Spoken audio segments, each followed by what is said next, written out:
I've shown homes in the last year that were listed for with 3 bedrooms, and we go in there and they're actually 4-bedroom homes. And Really?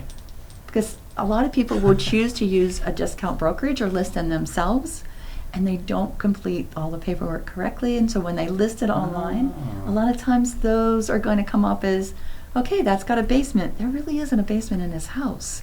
Or, so you never know what's going to turn up. Yeah.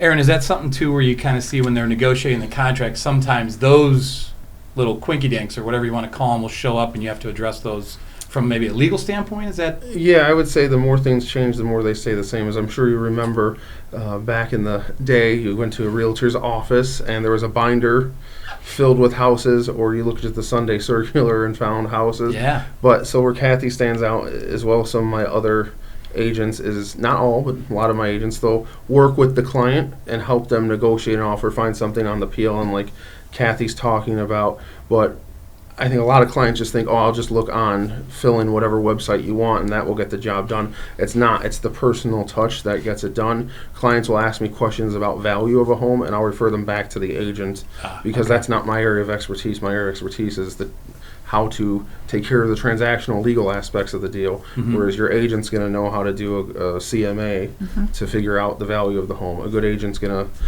they're not going to drive around because they don't get paid unless the deal closes. They're not going to want you to spend money on a home that doesn't make sense because they're still an appraisal in most cases. Sure. And so it's in their best interest to make sure you're putting in the right kind of offer, buying the right kind of home.